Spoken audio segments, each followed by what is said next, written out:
You ever seen a teenager shut down a plane midair, without screaming, without fighting, just one call? Because that's exactly what happened when 17-year-old Amara Bell boarded Flight 883 from Chicago to Boston and got treated like a criminal for sitting in first class. Yeah, that happened.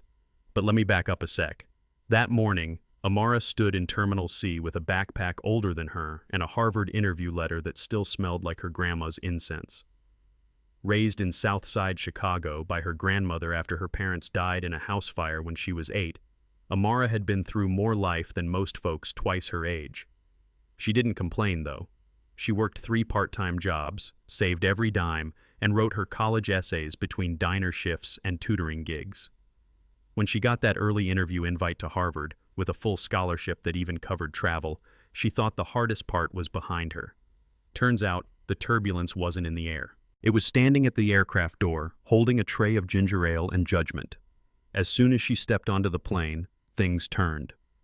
Flight attendant Brenda, a woman in her 40s with a tight bun and tighter smile, gave Amara the kind of once-over that could strip paint off a wall. "This is first class," she said, like Amara hadn't read her own boarding pass. "Yes, ma'am, 1B, Amara replied, calm and clear, showing her pass again. Brenda took it like it was fake currency, flipped it, scanned it twice, then walked off without a word. Passengers were watching, whispering. A woman in a pantsuit muttered something about seat lottery winners. A guy with gold cufflinks rolled his eyes. Amara just stood there, clutching the pass like it was a shield. Moments later, Brenda returned, with a supervisor named Linda, older, harsher, steel gray hair, no smile. Together they inspected the pass like it had gunpowder on it. "We'll need to verify your ID," Linda announced loudly. "We've had cases of fraudulent upgrades." Now let me ask you, what does that even mean? She's 17, she's got documents, she's got a Harvard letter printed on official letterhead, but they weren't checking for fraud. They were checking for her fit. You know what I mean? Then came the kicker. After they made her wait in the aisle for 15 minutes like a lost pet, they told her she'd need to move temporarily to the back of the plane while they sorted this out. No explanation, just humiliation. Row 27, middle seat, between a coughing toddler and a guy who smelled like boiled ham. But not everyone was blind.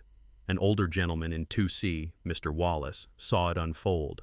Retired history teacher, judging by the corduroy blazer and the copy of The Fire Next Time tucked under his arm. When the crew wasn't watching, he leaned across the aisle, handed Amara a wrapped granola bar and whispered, "That seat was yours. Don't let them convince you otherwise." She smiled, but her hands were shaking. Not from fear, from restraint. That's when she remembered the card. See, over the summer, Amara interned at a small civil rights law firm downtown, Griffin, Ellis & Rowe. She didn't do anything fancy, mostly filing, making coffee, listening in on legal briefings. But one of the partners, Mr. Rowe, had given her a business card and said, "If you ever find yourself in a place where someone treats you like less than who you are, call me." She stared at that card, tucked between her interview notes and her grandmother's rosary, and thought, this is that place. So she called, quietly, just one call. Mr. Rowe picked up halfway through the first ring. She didn't even finish explaining before he cut in. "Amara, don't worry. We've been investigating that airline for months. They've got a pattern. You're not the first, but you're about to be the last." Turns out, Flight 883 was about to become the most expensive mistake of Brenda and Linda's careers. Because what they didn't know was that Griffin, Ellis & Rowe had just partnered with federal investigators in a class action lawsuit against the airline for discriminatory passenger practices. Yep, they picked the wrong girl to humiliate. Within 30 minutes, Mr. Rowe had contacted the FAA. A civil rights crisis team was dispatched to Logan Airport. Federal marshals were briefed. Air traffic control was notified. The plane would be met on the tarmac by lawyers, agents, and cameras. Meanwhile, back on board, Brenda kept digging herself deeper. When she noticed Amara whispering into her phone, she stood up and announced, loudly, that a passenger might be communicating threats. Threats? Really? A 17-year-old girl in leggings and braids? You could hear the gasp ripple through the cabin. Even Mr. Wallace sat upright and said, "This is outrageous." But Brenda doubled down. "We take passenger safety seriously," she said, her voice dripping with pretend authority. "But you know what happened next?" The captain's voice came over the intercom, calm but firm. "Ladies and gentlemen, due to a pending legal matter, We've been instructed to remain seated until law enforcement completes their investigation upon landing." Suddenly, Brenda didn't look so confident. Linda's clipboard trembled in her hands. A few rows back, the businessman who rolled his eyes earlier took out his phone and started recording.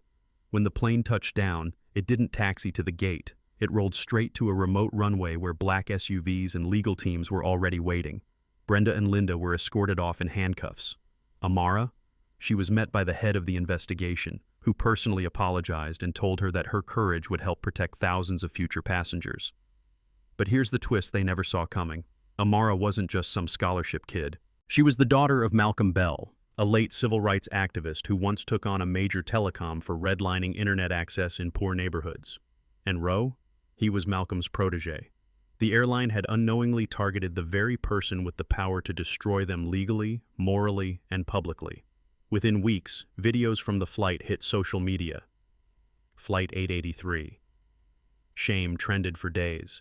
The airline's stock dropped 23% in a single week. Corporate clients backed out. Lawsuits flooded in. And you better believe that unverified upgrade became a national scandal. Brenda and Linda, convicted of civil rights violations and false accusations, sentenced to 2 years and lifetime bans from commercial aviation work. And Amara? She made it to her Harvard interview, escorted by Mr. Rowe himself. When they asked about her experience with adversity, she didn't even need to tell a story. She was the story. A few months later, she launched a foundation named after her grandmother, the Rosa Project, focused on empowering underrepresented youth to challenge systemic injustice wherever they encounter it. Now here's the part that gets people talking. Some folks said grounding the plane was too dramatic, that she should have just taken the abuse quietly and dealt with it later. Others said the flight crew was just doing their job. But let me ask you this. If you watched a kid get pushed to the back of a plane for daring to sit where she belonged, would you speak up? Or would you stay quiet and hope it doesn't happen to your child next time? Yeah, that's what I thought. So tell me in the comments, where do you draw the line between safety protocol and systemic prejudice? Was Amara a hero or just someone who finally had enough? Smash that like button if you believe justice shouldn't require permission. Subscribe for more stories that push back, speak up, and shake the walls a little. Because sometimes one phone call is all it takes.